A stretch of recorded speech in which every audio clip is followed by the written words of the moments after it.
Bagaimana jika data kerahasiaan tersebar ke publik?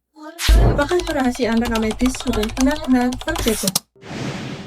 Assalamualaikum warahmatullahi wabarakatuh. Halo semuanya, perkenalkan nama saya Azalia Safi Yuliani dari Prodi D3 Rekam Medis dan Informasi Kesehatan kelas 1T dengan NIM P1337437125303. Di video kali ini saya akan membahas mengenai jurnal implementasi kerahasiaan informasi medis dalam rekam medis pasien di Rumah Sakit Islam Atin Husada Ngawi. Rekam medis merupakan dokumen penting dalam pelayanan kesehatan karena berisi identitas pasien, riwayat penyakit, hasil pemeriksaan, tindakan medis, serta pengobatan yang diberikan kepada pasien. Informasi tersebut bersifat rahasia sehingga harus dijaga oleh rumah sakit dan tenaga medis sesuai etika profesi dan peraturan perundang-undangan. Kerahasiaan rekam medis sangat penting karena berkaitan dengan hak privasi pasien. Apabila informasi tersebut tersebar tanpa izin pasien, maka dapat menimbulkan pelanggaran hak asasi manusia serta menurunnya kepercayaan pasien terhadap rumah sakit tersebut. Dalam penelitian ini ditemukan bahwa di Rumah Sakit Islam Atin Husada Ngawi terdapat keterlambatan pengembalian dokumen rekam medis pada bagian asuransi dan BPJS, sehingga kerahasiaan dokumen belum terlindungi secara optimal. Dampak permasalahan dari jurnal tersebut adalah 1. Dampak bagi fasilitas kesehatan atau vaskes. Permasalahan kerahasiaan rekam medis dapat menurunkan mutu pelayanan rumah sakit tersebut.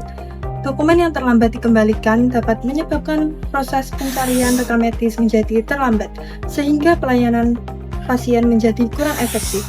Selain itu, rumah sakit juga beresiko mengalami pelanggaran hukum apabila tidak mampu menjaga kerahasiaan data medis pasien sesuai standar yang berlaku. Yang kedua adalah dampak bagi SDM kesehatan. Tenaga kesehatan, terutama petugas rekam medis, memiliki tanggung jawab yang sangat besar dalam menjaga keamanan dan kerahasiaan data medis pasien. Kurangnya SOP yang tegas dapat menyebabkan ketidakteraturan dalam peminjaman dan pengembalian dokumen rekam medis. Hal ini juga meningkatkan risiko kesalahan prosedur dan penyalahgunaan informasi medis. Yang ketiga yaitu dampak bagi masyarakat. Bagi masyarakat atau pasien, kebocoran informasi medis dapat mengganggu privasi dan menimbulkan rasa tidak aman. Pasien dapat merasa malu atau takut apabila informasi penyakit diketahui oleh orang lain. Dalam beberapa kasus, kebocoran data medis juga dapat menimbulkan diskriminasi sosial, seperti pada pasien dengan penyakit tertentu seperti HIV atau AIDS. Analisis masalah dari jurnal tersebut adalah hambatan pengembalian rekam medis pasien rawat inap yang berada pada unit BPJS dan asuransi lebih dari batas waktu 2 kali 24 jam. Kondisi ini tidak sesuai dengan pedoman Depkes RI tahun 2006 yang menyatakan bahwa dokumen rekam medis harus segera dikembalikan ke unit rekam medis setelah digunakan. Selain itu, belum adanya SOP yang jelas dan tegas terkait peminjaman serta pengembalian rekam medis menyebabkan pengawasan terhadap dokumen menjadi kurang optimal. Sebagian pasien juga masih belum memahami informasi medis yang diberikan oleh dokter karena komunikasi yang kurang efektif. Yang berikutnya yaitu kaitan dengan standar hukum dan aturan.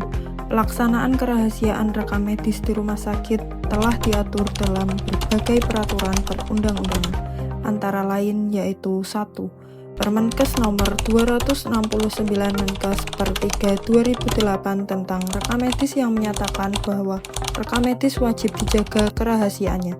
Dan yang kedua yaitu Undang-Undang nomor 29 tahun 2004 tentang praktek kedokteran yang mewajibkan dokter menjaga rahasia kedokteran pasien.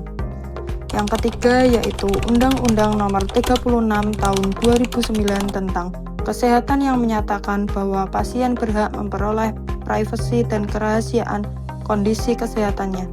Dan yang terakhir yaitu Pedoman Rekam Medis Depkes RI tahun 2006 yang mengatur batas waktu pengembalian dokumen rekam medis maksimal 2 kali 24 jam.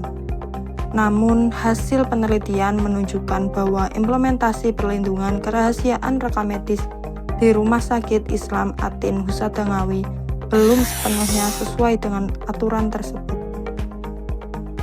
Beberapa rekomendasi yang akan diberikan dari jurnal tersebut adalah: 1. Rumah sakit perlu membuat SOP yang jelas dan tegas mengenai peminjaman dan pengembalian bantuan medis.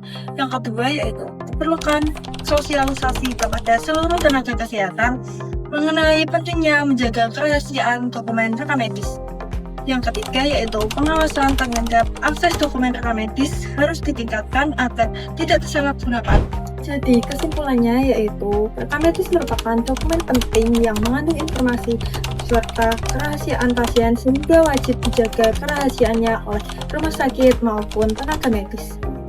Rumah Sakit Islam Atin Husada Ngawi telah melaksanakan pemberian informed consent terhadap pasien, namun perlindungan kerahasiaan rekam medis belum berjalan dengan optimal karena masih terdapat keterlambatan pengembalian dokumen rekam medis. Oleh karena itu, diperlukan SOP yang lebih tegas, pengawasan yang baik, serta peningkatan kedisiplinan agar petugas kerahasiaan informasi medis dapat terjamin sesuai standar hukum yang berlaku. Sekian pembahasan saya mengenai jurnal implementasi informasi kerahasiaan medis pasien dalam rekam medis pasien di Rumah Sakit Islam Atin Husada Ngawi. Assalamualaikum warahmatullahi wabarakatuh.